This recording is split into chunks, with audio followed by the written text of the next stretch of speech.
মালদায় শিক্ষককে নির্মমভাবে মারধরের ঘটনায় উত্তাল হরিশ্চন্দ্রপুর। খড়ে আটকে লোহার রড দিয়ে মারধরের অভিযোগ এনে এখনো অধরা অভিযুক্তরা। এই দাবিতে ভালুকা তুলসীহাটাগামী রাজ্য সড়ক অবরোধ করে টায়ার জ্বালিয়ে বিক্ষোভ দেখান পড়ুয়া, অভিভাবক ও স্থানীয় বাসিন্দারা। ঘটনাটি ঘটে তালগাছি হাই মাদ্রাসায়। নতুন ডিআইসি মোহাম্মদ হেফজুর রহমান ও সরকারি শিক্ষক আফজাল হোসেনকে ঘরে ঢুকে বেধড়ক মারধর করা হয় বলে অভিযোগ। হেফজুর রহমান বর্তমানে চাঁচল সুপার স্পেশালিটি হাসপাতালে মৃত্যুর সঙ্গে লড়াই করছেন। পরিবারের অভিযোগ, প্রাক্তন টিআইসি মোহাম্মদ আবুজার ও তৃণমূল নেতার আত্মীয় সহ মোট 11 জন এই হামলায় জড়িত। থানায় লিখিত অভিযোগ দায়ের হলেও এখনও কেউ গ্রেপ্তার হয়নি। অভিযোগ উঠছে অভিযুক্তরা শাসক দলের ঘনিষ্ঠ বলেই পুলিশি গড়িমসি। বিজেপি এই ঘটনায় মন্ত্রী ও বিধায়ককে নিশানা করলেও অভিযোগ মানতে নারাজ তৃণমূল। বিক্ষোভকারীদের একটাই দাবি, অবিলম্বে অভিযুক্তদের গ্রেপ্তার করে কঠোর শাস্তি। কি বিক্ষোভ করছেন, কি কারণে বিক্ষোভ করছেন? আমাদের মেইনলি বিক্ষোভটা হচ্ছে যে আমাদের বালাপাথার গ্রামের মাস্টারমশাই হেফজুর রহমান, উনাকে মারা হয়েছে। তালগাছি স্কুলের টিআইসি হয়েছেন উনি কিছুদিন গত আগে। তো আগে যারা প্রাক্তন টিআইসি ছিলেন, ওনার দলবল সাথে মিলে আমাদের ব্লক সভাপতি যিনি আছেন হরিশ্চন্দ্রপুর 2 ব্লকের মনিরুল হক, উনার বড় দাদা আনারুল, উনি এবং উনার সহপাঠী সবাই মিলে উনাকে স্কুলে মারা হয়েছে এবং দুর্নীতি বিষয় নিয়ে এটা ওটা নিয়ে অনেক সমস্যা নিয়ে ওনাকে মারা হয়েছে।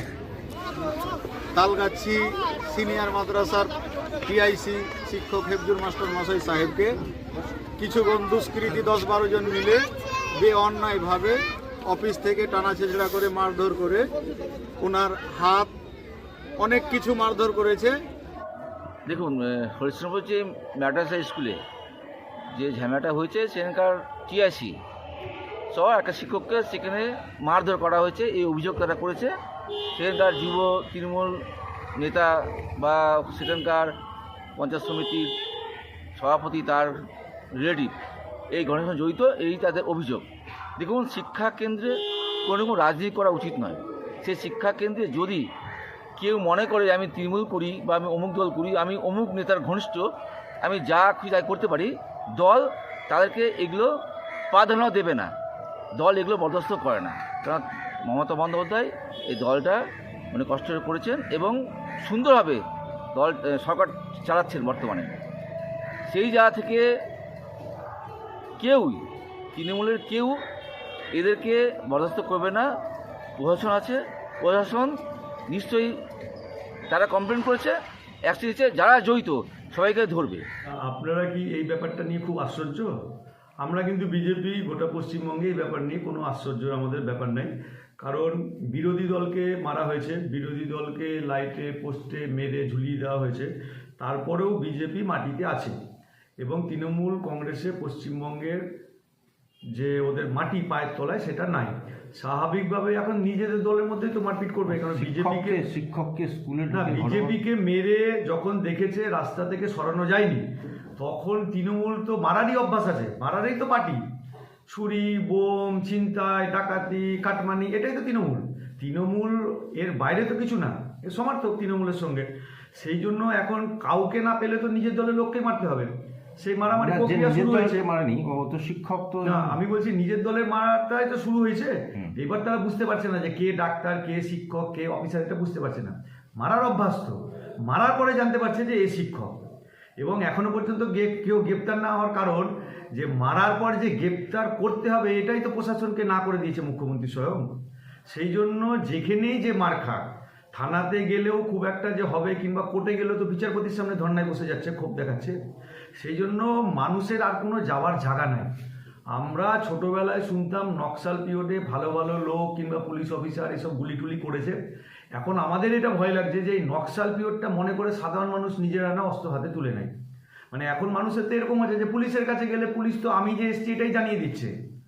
যদি বিচারপতির কাছে যায়, বিচারপতি রায় দিচ্ছে, ওর বাড়ির সামনে হামলা হচ্ছে। তো বিচারপতি বলুন, পুলিশ বলুন, যারাই বলুন, সবাই তো আমার আপনার বাড়ির লোক।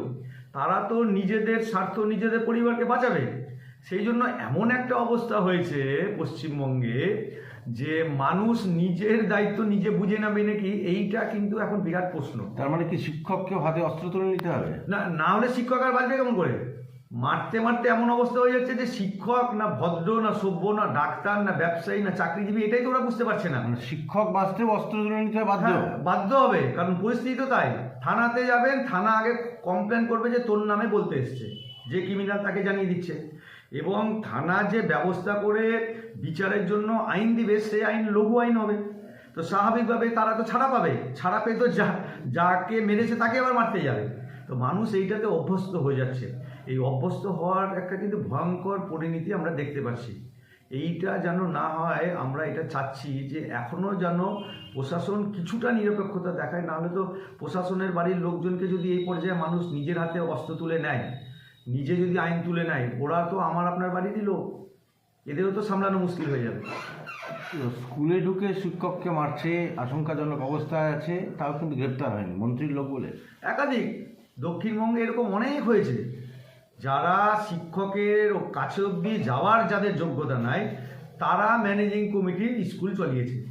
তো স্বাভাবিকভাবে শিক্ষা ব্যবস্থাটাকে চেপে পাথর দিয়ে মারতে মারতে একবারে মাটিতে ঢুকিয়ে দিয়েছে মমতা ব্যানার্জির সরকার। তো স্বাভাবিকভাবে শিক্ষককে মারার পরে যদি অ্যারেস্ট হয়, তাহলে তো শিক্ষাটা উঠবে। পশ্চিমবঙ্গ সরকার তো চাচ্ছে না শিক্ষা উঠুক, সেই জন্য মারতে মারতে মাটির তলে ঢুকিয়ে দিচ্ছে। স্বাভাবিকভাবে কেউ গ্রেপ্তার হবে না, এটাই তো স্বাভাবিক।